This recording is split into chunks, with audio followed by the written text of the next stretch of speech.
Halo semuanya, perkenalkan nama saya Wisnu Rafri Sandi Fadila Pardanta. Saya dari program studi Teknik Informatika. Pada video kali ini saya akan menjelaskan terkait materi analisis item skala dan cara membuat kategorisasi data penelitian menggunakan aplikasi IBM SPSS. Oke, langsung saja kita buka aplikasinya. Di sini saya sudah memiliki data, ya, contoh data dengan 15 responden dengan 12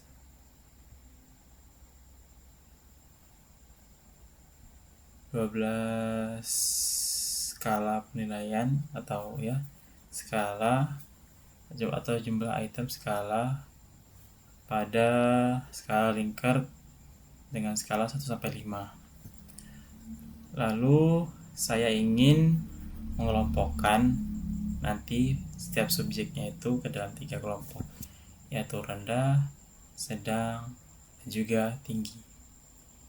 Nah, dengan syarat jika salah satu responden itu menjawab skalanya 1 keseluruhan, maka nilai yang didapatnya itu adalah 12.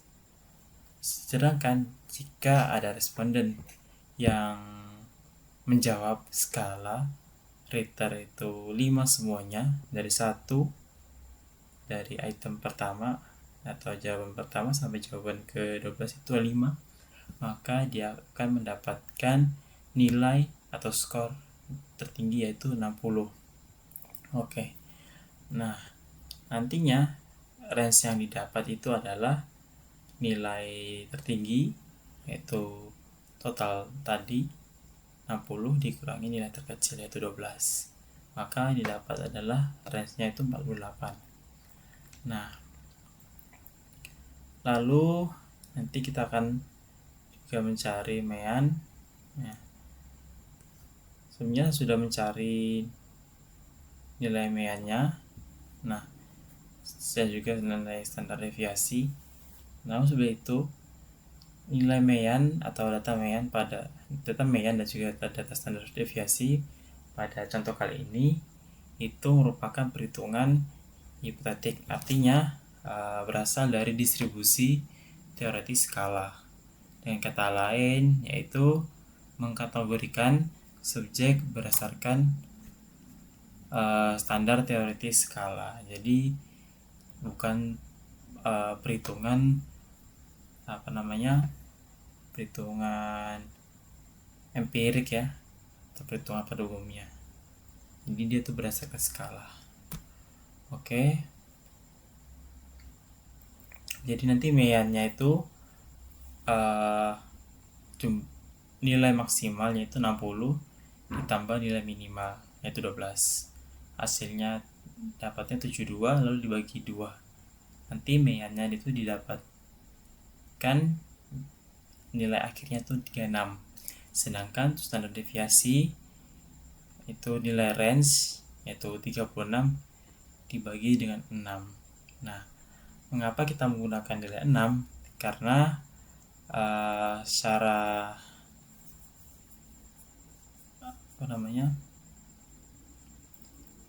yang kita ketahui bahwa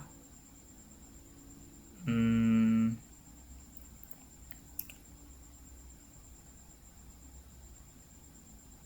ini merupakan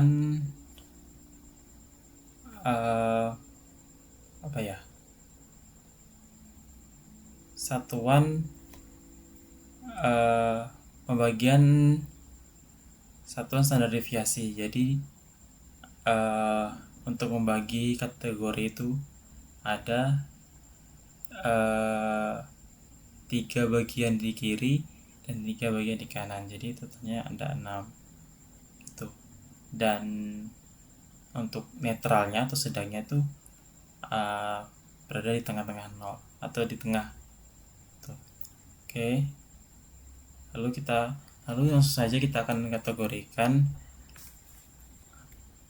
Yang pertama kita klik transform, lalu masuk ke bagian record into different variables. Lalu di sini kan ada banyak sekali variabel. Nah, di sini kita menggunakan variabel total, kita masukkan. Nah, lalu pada output name ini terserah ya, kita bisa mengisinya dengan apa, tapi di sini kita misalkan dengan kategori asertivitas. Sebenarnya sudah ada sih sebenarnya, tidak apa-apa lah, cat asertivitas. Oke, lalu kita change, duplikat. Kita nggak usah ganti saja.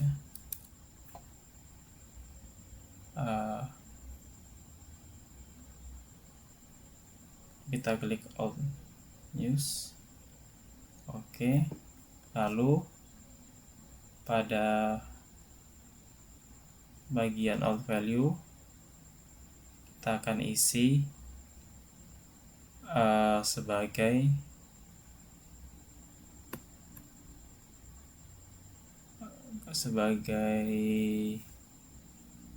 kode 1. Sebentar.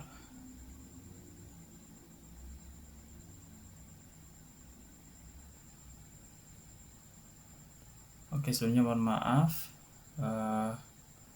Pada bagian yang pertama kita akan membuat sebuah kategori rendah. Kategori rendah. Sini kita pilih dengan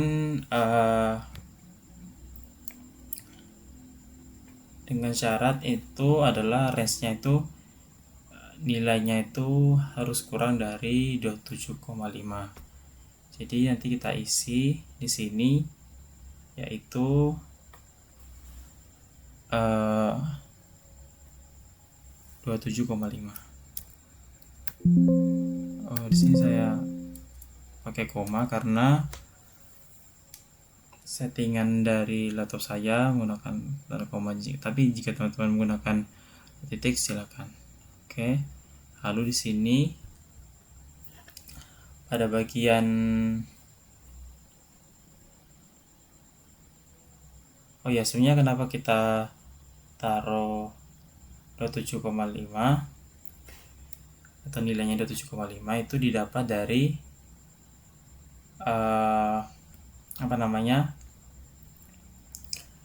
jika nilai X itu kurang dari mean, lalu dikurangin dengan 1 kali standar deviasi. Tuh, dapatnya nanti meannya itu nanti 36 dikurangi 8, hasilnya 28. Nah, kenapa ditulisnya 27,5 bukan 28? Karena skor 28 itu akan masuk ke kategori sedang. Nah, jadi anggap saja kita menggunakan tepi bawahnya gitu. Oke, di sini kita beri di value kita taruh 1 ya, taruh 1 kita add, lalu pada range sini ya kita beri nilai 28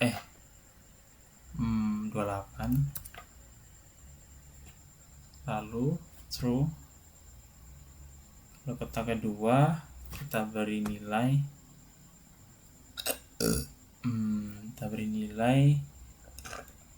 43,5. Nah, nilai dari 28 dan juga 43 itu didapat dari hasil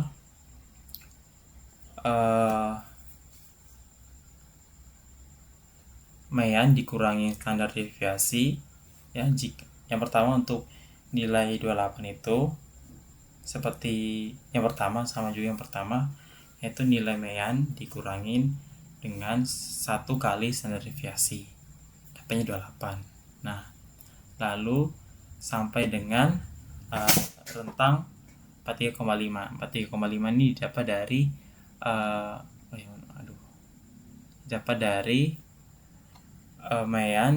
nilai mean ditambah dengan 1 kali standar deviasi. Ya, jadi 36 tambah 8. Sini 28, di sini tadi 43,5. Nah, sama juga dengan lowest rule di sini kita menggunakan 27,5 karena kita mengambil nilai tepi bawah dari nilai tertinggi. Nah, oke. Lalu di sini value-nya kita beri 2. Oke, add. Lalu untuk yang tertinggi kita beri 44. Lalu value-nya 3. Oke. Lalu kita klik continue. Nah,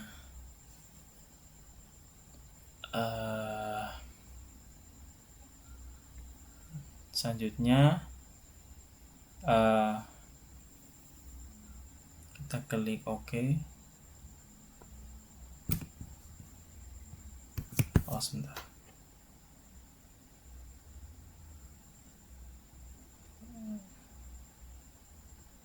Ya teman-teman, di sini pada variabel kategori aktivitas sudah muncul ya nilai dari atau mungkin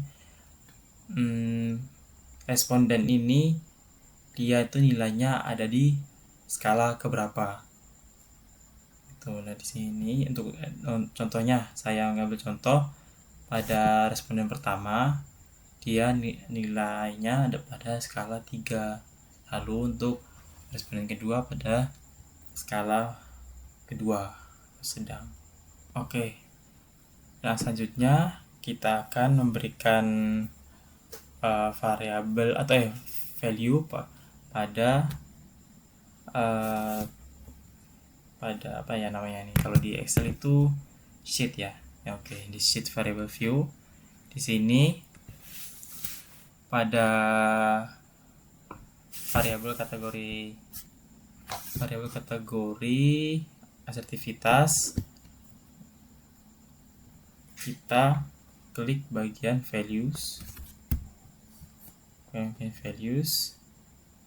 Nah, di sini kita labeli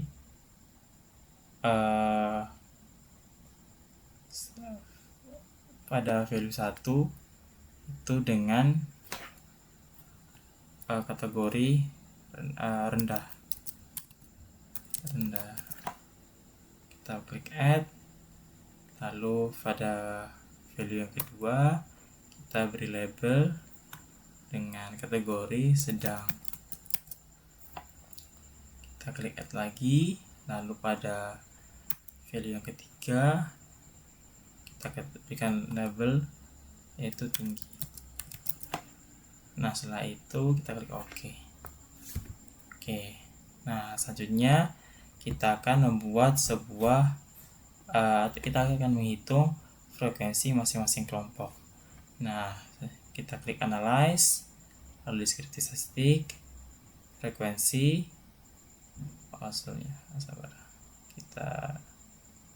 nah di sini kita tambahkan kategori asertivitas, lalu kita klik OK.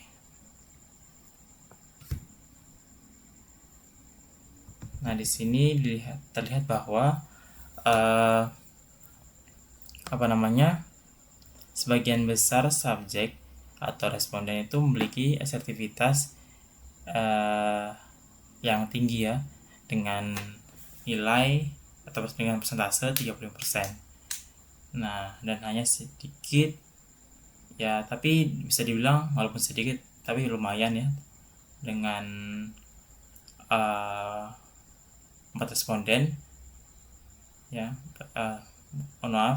dengan asertivitas 20%. Ya, walaupun sedikit tapi ini cukup berdampak ya. Mungkin itu saja dari saya. Jika ada kesalahpahaman atau mungkin penyampaian saya kurang bagus, saya yang minta maaf sebesar-besarnya. Terima kasih banyak.